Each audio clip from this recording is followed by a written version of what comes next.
Very well.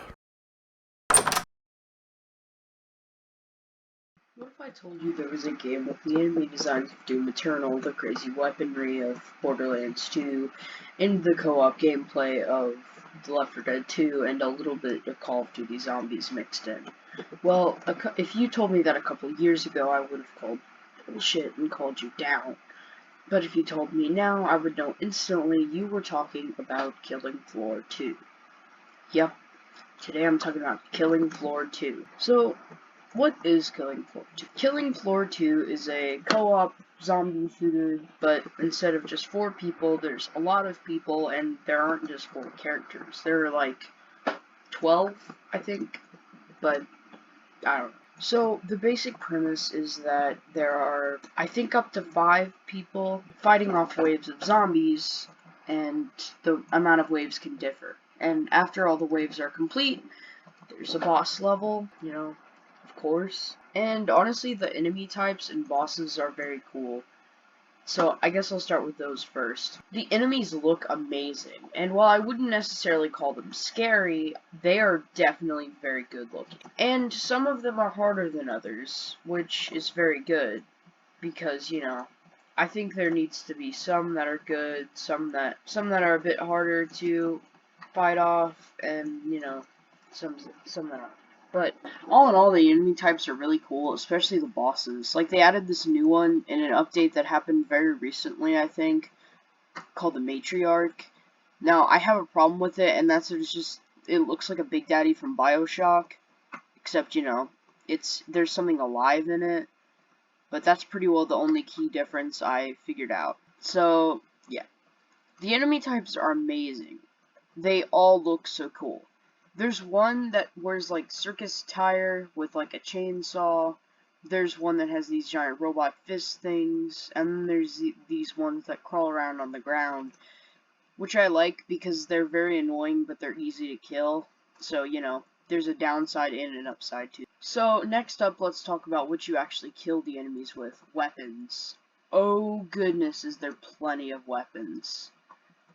There's like shotguns, dual revolvers, just singular revolvers, Desert Eagles, assault rifles, pretty well anything you can think of, including laser weapons. Now, this game is almost infamous for its microtransactions, but I found that to play the game and have a very fun time and feel like a badass, you don't need to spend a single penny on the game.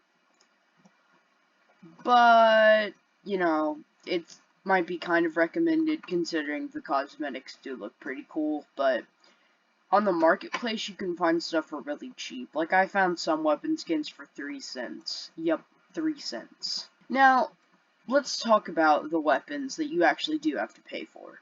Now, this is more recent, but they added a feature where you do actually have to buy some weapons, not just skins for them, which is honestly kind of a shame, because I really, really, really like this game, and I wish they didn't do that, and that's a complaint that many have about this game, and I'm one of them. It's just loaded with microtransactions.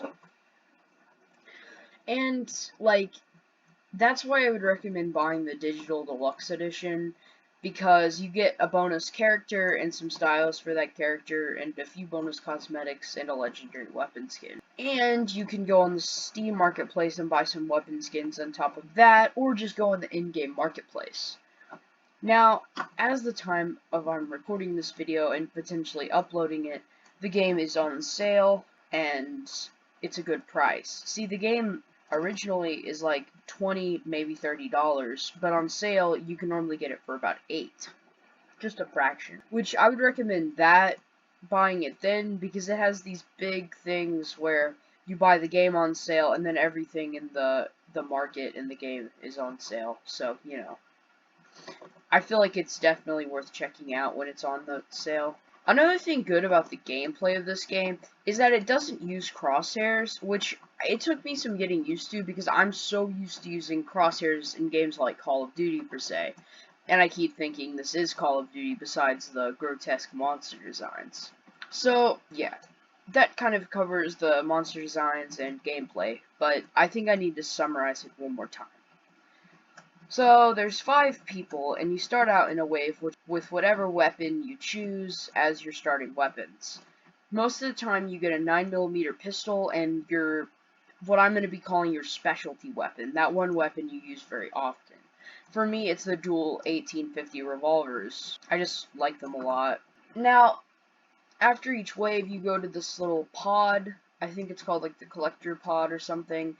And that's where you can purchase weapons with, not real money, but in-game currency.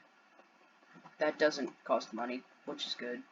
Because I feel like if that cost money, the game would just be terrible. After that, you just fight through more waves, and then eventually there's a boss. I believe that the maximum amount of waves you can do is 10, but more common is 4. Now, let's talk about the active player base of this game. This game does have a pretty good player base. I found no problem finding a server. I really don't need to add anything to that. I just really think that it's good. It's a solid game and it still holds up very well. You guys know what I mean? Like people still play this game, and it's not like it's not a toxic community necessarily. In fact, I would call it the opposite. I found some very nice people while I was playing this game. So, okay, so we've gotten all that out of the way. Now let's talk about updates. See, this game does get quite a bit of updates. Like, it actually just had one. I think that's why it's on sale, but I don't know. Because, like, and I'm not talking, like, updates like TF2 updates, where they're, like, like, small things like localization, that stuff. No, this is, like, updates, like, major update. Which is just crazy, especially for me, who's a Team Fortress 2 player. I'm not used to seeing that luxury treatment in games. However, the updates in this aren't exactly something to look forward to, considering the fact that, it's basically adding more stuff you pay for. And trust me, that gets old very quickly.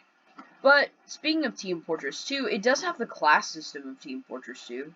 Kind of. And I mean, like, very, very lightly.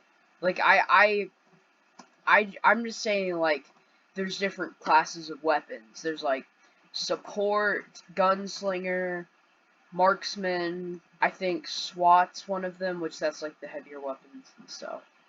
I thought this was going to be one of those games where you had to pay for the weapons, because you look in the shop and they're all, like, weapon bundles, but honestly, they just mean weapon skins. Well, except for, like, the update weapons.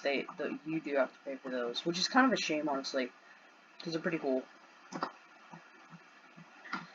But, yeah, let's get into my final thoughts for this game.